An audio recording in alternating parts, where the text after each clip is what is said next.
It's Brainwash with Dr. Tom and Guitar Picks with Joel Landau. The Beatles, something. I was a big Beatles fan as a kid, and I was in 7th grade, I think, when they came out in the U.S., when they made it big.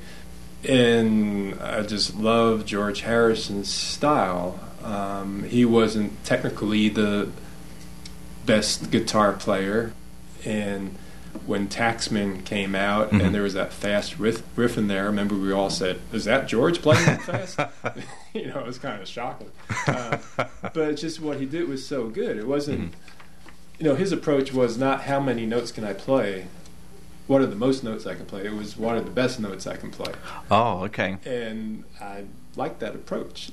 Something about a lot of the early Beatles, well, not just the early, but later on too, they have these lead riffs that you remember just like you remember a melody line in a song.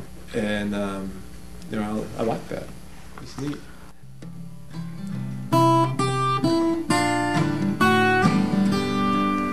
It loses something without the electric guitar.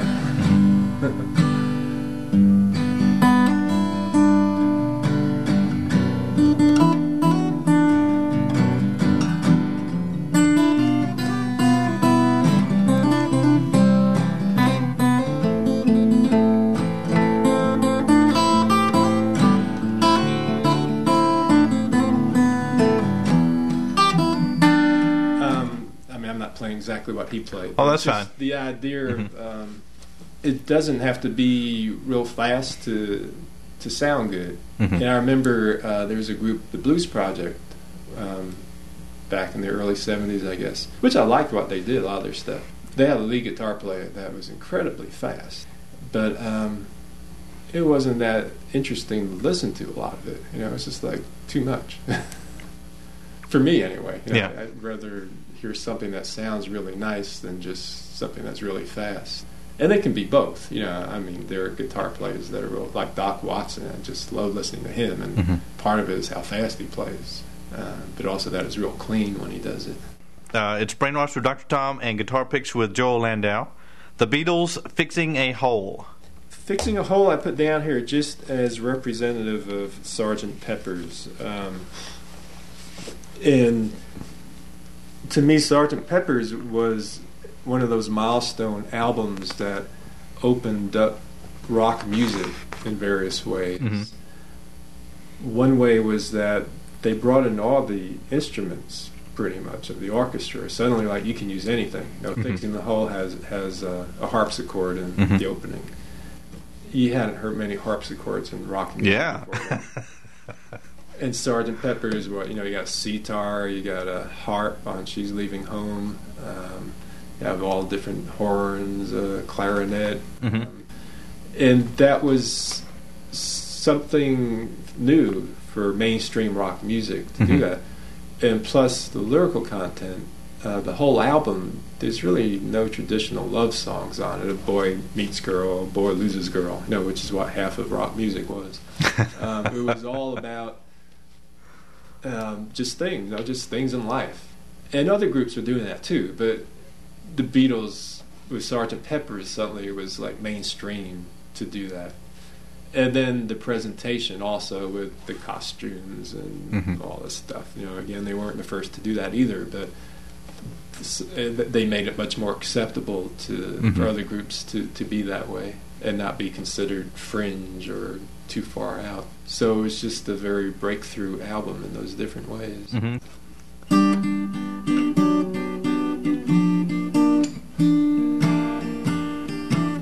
Well, I don't sing this one. We're the other bandmates when you need them, right? Yeah, where's the rest of the band? I just play background. Okay, appreciate that.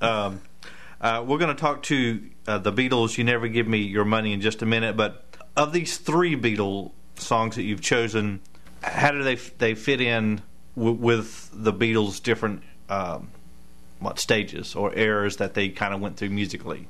None of these are from their early stage. And Have you heard any of their things from Germany? Before they made it big, when they were playing at the club in Germany. I believe I had, yeah.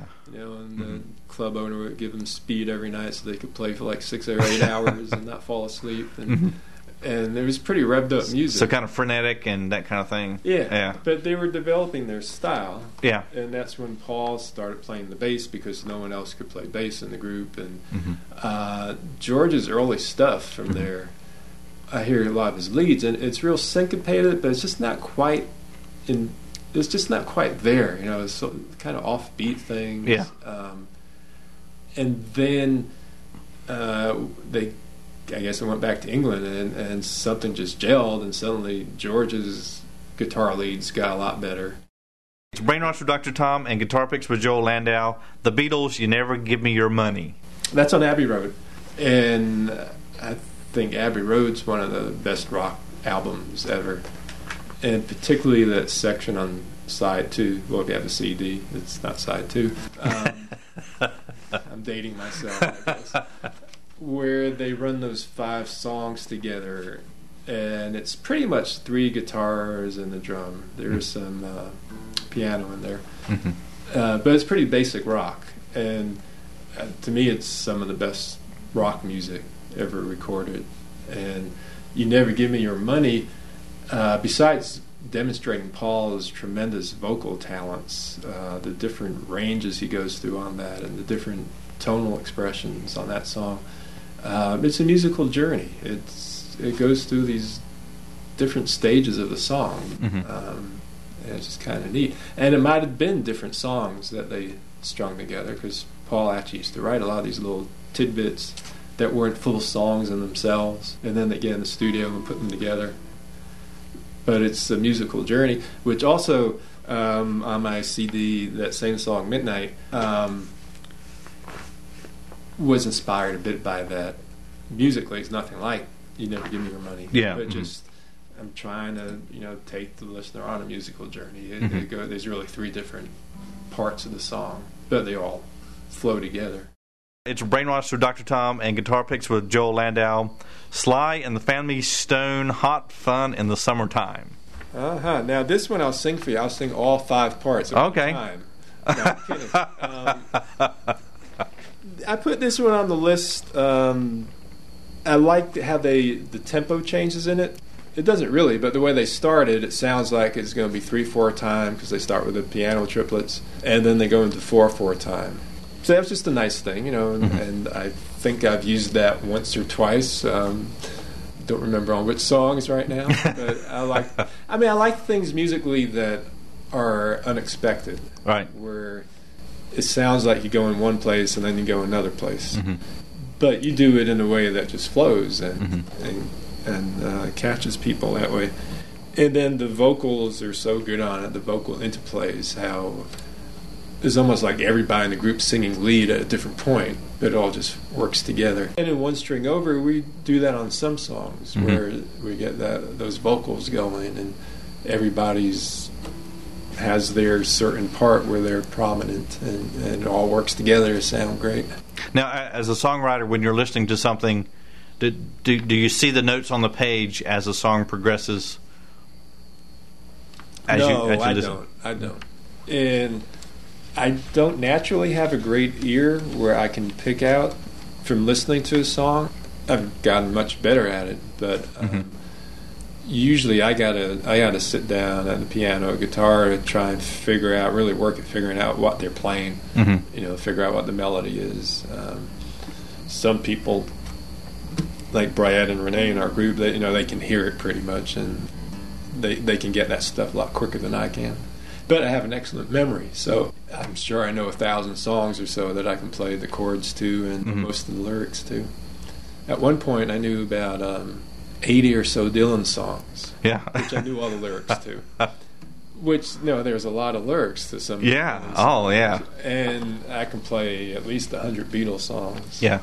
So if you ever want a Beatles sing along, let me know.